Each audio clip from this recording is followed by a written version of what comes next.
Hello, my name is Mark Aldrich, and I am the Executive Director of the Clark Forum for Contemporary Issues at Dickinson College, and this is Poetry 2+1. Our guest today is Professor Carol Ann Johnston.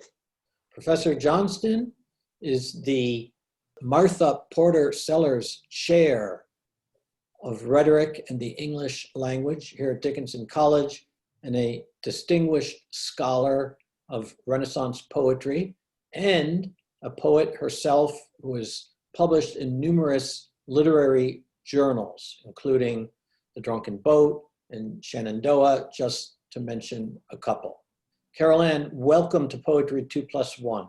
Thank you, Mark. Thank you for having me. I think this is a great idea. So I'm going to read a couple of poems that I'm working on right now, because it's always nice to sort of try them out on people and to hear them aloud. So if you have any thoughts, you can give them to me. I've been thinking about my grandmother a lot. She was a very strong and powerful woman, and she was my ally when I was growing up. And I've been thinking about how wonderful it is to have allies, personal allies, especially in times when you feel alone, which I think we all do right now. Yeah, exactly. So this poem is called Cleaning a Sunfish. I went fishing a lot when I was a kid. So one flick of my grandmother's knife and the head goes, the spine snaps like a cracking knuckle. I marvel at the blade, honed and imposing, always poised by her lamp for a bedtime pedicure. I plop the sunfish into Tupperware. It joins a plump bluegill, gutted, scaled, floating in tap water, waiting for the freezer. I pop on the lid, rinse the luminous scales from my hands, my arms, her knife. A few skimpy brim, not enough to save, a waste to clean, so they say. She lends me her knife, sharp enough for gutting. She believes strongly in our likeness, uncanny, down to the thickness of our nails. When I'm done cleaning, we make our way down to the basement, hide our fish in her freezer. Maybe 50 bowls, one fish or two fish, huddle behind stacks of butcher-wrapped steaks and burgers. One day next spring, I fish below the lake.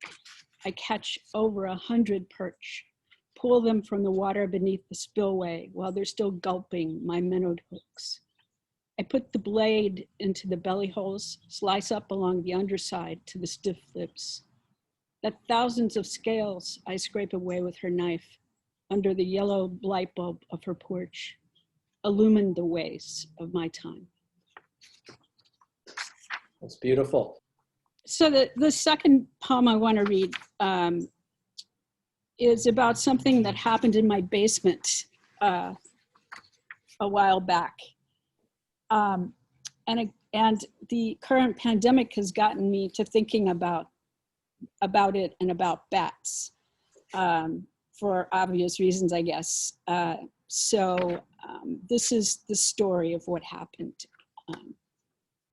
It's called The Incredible Bats Gospel Tract. A pie-faced man in my row offers a leaflet to begin our cross-country flight. I read the flaming headlines. The old law tells us bats are unclean, unfit for consumption. God loves all his animals. His concern is for our diet. God gave man dominion over all the earth. He must act.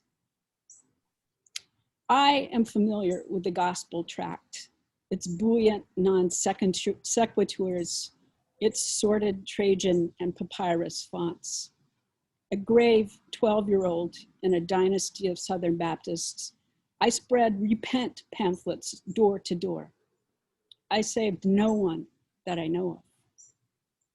Yet still now craving the certain forgiveness of the blessed, I confess to my neighbor, last midnight in the basement, I huddled, confused, with the electrician and his circuits.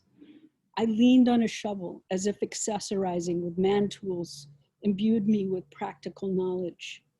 At the edges of light, cards shuffled in the disembodied hands of a magician. Without a breath, I swung the shovel, planting and pivoting, cracking the bat as it veered into the light. I shone my flashlight into the corner onto slender celluloid wings, folding like a broken concertina. I watched the tiny muffed hands throb and die. End of story, I said. My seatmate should now offer a maxim, the obvious life-affirming lesson. With the grace of our Lord, you'll practice patience and prudence in the future. Instead, he places me in the hands of his angry God. There is none who does good. No, not one. I killed a bat, in other words. Yeah, that was your image of was it the folding Concertina. The folding concertina. Yeah, that was perfect. Thank you.